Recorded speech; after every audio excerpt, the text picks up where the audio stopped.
Dear listeners, I welcome you to my channel. Leave your comments and impressions, I value your opinion. The cold metal door clangs shut behind me, a resounding echo that signifies the end of a nightmare. I step out into the crisp autumn air, breathing deeply as the scent of fallen leaves and distant rain fills my lungs. Freedom tastes sweet, but the bitterness of betrayal lingers, mingling with the cool breeze that ruffles my hair. 4 years behind bars for a crime I didn't commit, planted evidence, false testimonies, all orchestrated by the woman I once loved and her despicable accomplice. I glance at my reflection in a shop window as I walk down the street, adjusting to the world that continued without me. I look older, harder, the lines of my face deeper, carved by countless sleepless nights. But there's a fire in my eyes that wasn't there before, a burning determination that keeps me moving forward. I have a plan, a meticulously crafted revenge that will make her pay for every moment of my suffering. As I reach the small apartment I've rented under a false name, I think about Emma, my wife, the love of my life. Or so I thought. Her betrayal cuts deeper than any wound, but it also fuels my resolve. The first step of my plan is already in motion. The private investigator I hired while still in prison provided me with everything I needed: her routines, her secrets, her weaknesses. I sit down at the small wooden table, spreading out the photographs and notes. Emma with her lover, Mark, laughing in a cafe, their fingers entwined. Emma shopping for expensive clothes, no doubt spending the money she stole from our joint account. Each image fuels my anger, but I force myself to stay calm. This isn't about losing control, it's about precision, about hitting where it hurts the most. My phone buzzes, and I see a message from Sam, my closest friend and the only one who believed in my innocence. "Ready when you are," it reads. I reply with a single word: tonight. Hours pass in a blur as I finalize the details. When the clock strikes midnight, I leave my apartment, dressed in black, my heart pounding with anticipation. The streets are quiet, and the city seems to hold its breath as I make my way to her house. I know it well. It was once our home, a place of love and laughter before everything went to hell. I slip into the shadows, approaching the back entrance. The security system, installed after I was taken away, is no match for the skills I've acquired. Within minutes, I'm inside, moving silently through the familiar rooms. I pause outside the bedroom door, listening to the soft murmur of voices. "Did you hear something?" Emma's voice, once so soothing, now grates on my nerves. "Relax, babe. It's just your imagination." Mark's voice, smug and dismissive. I push the door open, the sight of them in bed together a twisted confirmation of my darkest fears. Emma gasps, her eyes wide with shock, while Mark scrambles to his feet, a look of fear spreading across his face. "You," Emma whispers, clutching the sheets to her chest. "Miss me?" I say, my voice cold as ice. Mark moves to protect Emma, but I'm faster. I grab him by the throat, slamming him against the wall. "You took everything from me," I hiss, my grip tightening. "Now, it's time to return the favor." Emma screams, but it's cut short as I turn my attention to her. "I loved you," I say, my voice breaking. "I trusted you, and you betrayed me. Now, you're going to understand what it feels like to lose everything." I let go of Mark, who collapses to the floor, gasping for air. I pull out my phone, showing them the live feed from the hidden cameras I installed in their new place, broadcasting their infidelity to the world. "This is just the beginning," I say, stepping back. "Consider it a warning." With that, I leave, the sounds of their panic echoing in my ears. The first move in my game of revenge has been made, and it's only a matter of time before they realize the full extent of my wrath. As I walk away, the city seems to come alive around me, a silent witness to the storm that's about to break. I glance back once, the house already a distant shadow. Emma and Mark will pay for their betrayal, but this is just the start. They thought they could destroy me, but they underestimated my resolve. They took everything from me, and now, I'll take it all back, piece by piece, until there's nothing left. The night is dark and full of possibilities, and as I disappear into the shadows, I can't help but smile. I return to my apartment, my heart still pounding from the confrontation. As the adrenaline fades, the weight of what I've done sinks in. This is just the beginning, and I need allies to see this through. I pull out my phone and dial Sam's number. "Hey, it's me," I say when he answers. "It's done. We need to move to phase 2. "Got it," Sam replies. Meet me at the usual spot in an hour. I hang up and take a moment to steady myself. The plan is set in motion, and there's no turning back now. I change out of my black clothes and into something more casual, trying to blend in. The streets are quiet as I make my way to the small bar where Sam and I always meet. It's a nondescript place, perfect for our clandestine meetings. Sam is already there when I arrive, nursing a beer at a corner table. His rugged face breaks into a grin when he sees me. "You look like hell," he says, pushing a drink towards me. "Thanks," I mutter, taking a sip. The alcohol burns, but it helps steady my nerves. They were in bed together, just like the photos. Sam's expression hardens. Bastards. They'll get what's coming to them. I nod, pulling out the photos and notes from my bag.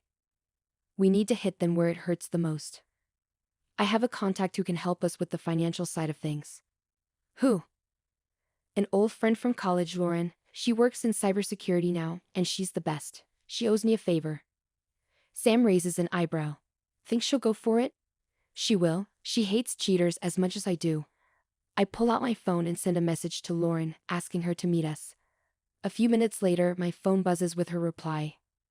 On my way. Lauren arrives within the hour, her sharp eyes scanning the room as she approaches our table.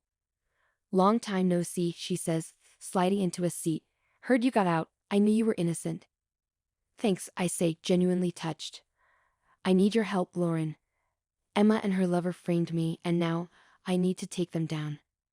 Lauren leans back, considering. Cyber revenge, huh? I'm in. What's the plan?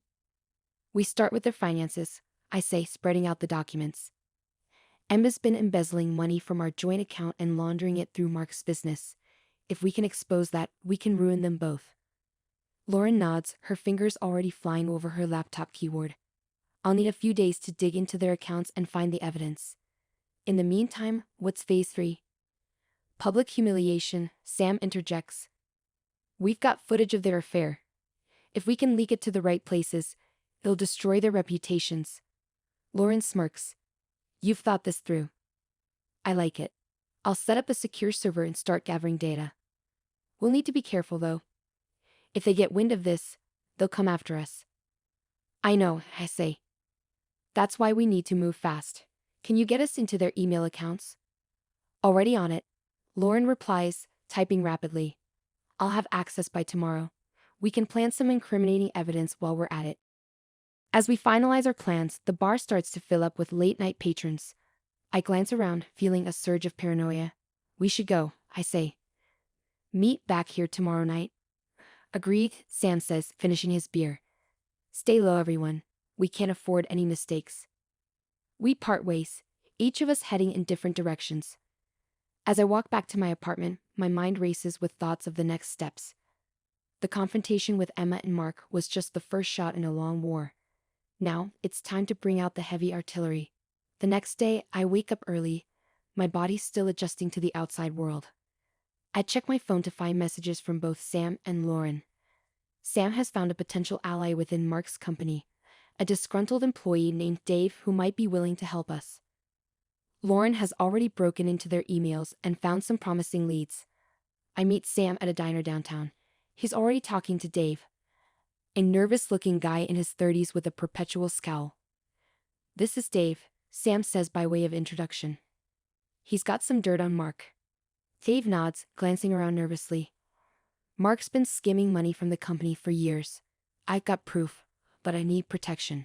If he finds out I talked, I'm dead. You'll have it, I assure him. We're not just taking him down. We're destroying him. You help us, and we'll make sure you're safe. Dave hesitates, then nods. All right, I'll get you what you need. We spend the next few hours going over the details, planning our next move. With Dave's information and Lauren's skills, we have the tools we need to dismantle their lies piece by piece. That evening, we meet back at the bar. Lauren's face is flushed with excitement. I've got something big, she says, pulling out her laptop. Emails between Emma and Mark discussing the embezzlement. This is enough to bring them both down. Perfect, I say, feeling a surge of triumph. Now, we just need to release it at the right time. As we finalize our plans, I can't help but feel a sense of satisfaction. For the first time in years, I'm not the victim. I'm the one in control, and Emma and Mark have no idea what's coming for them. The next morning, the city wakes up to a new scandal. Emails and financial records exposing Emma and Mark's embezzlement have hit the internet, spreading like wildfire. The carefully orchestrated release through anonymous sources ensures that the evidence is undeniable. As I watch the news coverage, a sense of grim satisfaction washes over me. I meet Sam and Lauren at a small cafe downtown. The place is bustling with the morning rush, but we find a secluded corner to discuss the fallout. Did you see their faces on the news? Sam asks, unable to hide his grin. They looked like deer caught in headlights. Lauren nods, her eyes sparkling with satisfaction. This is just the beginning. Their reputations are in tatters, but we need to keep the pressure on. What's next? We need to ensure they can't recover from this, I say, leaning in. Mark's business is our next target. We need to sabotage his operations, make sure he loses everything. Dave's already on it, Sam says. He's been feeding me information on Mark's dealings. We can use it to cause some serious damage. As we finalize our plans, my phone buzzes with a message from an unknown number. I open it and feel a chill run down my spine. It's a photo of me, taken from across the street, with a caption. We're watching you. I show the message to Sam and Lauren. They know we're coming after them. We need to be more careful. Lauren's face hardens. Let them watch. It won't change anything. We're too far in to back out now. I nod, but the sense of paranoia lingers. We finish our coffee and part ways, each of us heading to our respective tasks. As I walk down the street, I can't shake the feeling that I'm being followed. I glance over my shoulder, but see nothing out of the ordinary. Still, I take the longer route back to my apartment, just to be safe. Once inside, I lock the door and draw the blinds. I sit down at my desk and start reviewing the information Dave provided on Mark's business. It's a web of deceit and corruption, with plenty of weak points we can exploit.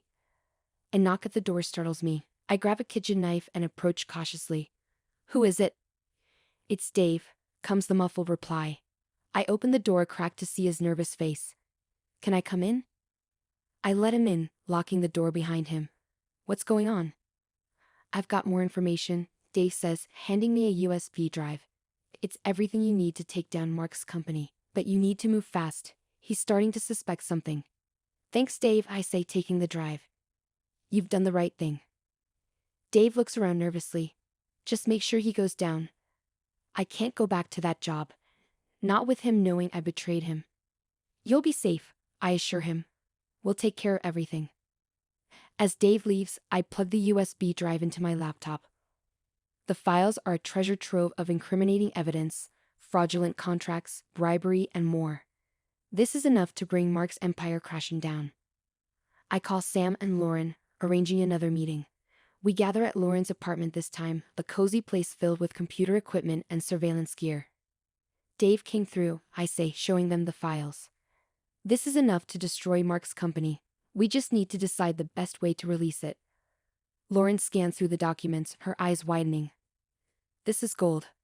We can send this to the authorities, the press, and even his business partners. He won't be able to escape this. Sam nods. Let's hit him from all sides. Make sure there's no way out. We spend the next few hours planning our attack. Lauren sets up secure channels to leak the information, while Sam and I draft anonymous tips to send to the authorities. As we work, the tension in the room is palpable, but so is the sense of determination. By the time we're done, it's late at night. We sit back, exhausted but satisfied. This is it, I say, looking at my friends. Once we do this, there's no turning back. There never was, Lauren replies, her voice firm. We're in this together until the end. We part ways, each of us heading home with the weight of our actions heavy on our shoulders. As I walk back to my apartment, I feel a sense of foreboding. I know we're doing the right thing, but the risks are higher than ever. The next morning, the city is ablaze with news of Mark's business collapsing. The leaked documents have spread across every major news outlet, and the authorities have launched an investigation. Mark's company is in freefall, and his once loyal partners are deserting him. I watch the news coverage, feeling the grim satisfaction. But my phone buzzes again with another message from the unknown number. You've made a big mistake. I show the message to Sam and Lauren when we meet later that day. They're getting desperate. We need to be on our guard. Let them come, Sam says, his jaw set. We're ready for them. But as the days pass, the threats become more frequent. I start noticing unfamiliar faces around my apartment, shadows that seem to follow me wherever I go. One night, as I'm returning home, I see a car parked outside with its engine running. I approach cautiously, my hand on the knife in my pocket. The window rolls down, and I'm face to face with Mark. His eyes are filled with rage. You think you can destroy me, he hisses. You have no idea who you're dealing with. Stay away from me, I warn, my voice steady. You brought this on yourself. Mark laughs, a cold, menacing sound. This isn't over. Not by a long shot.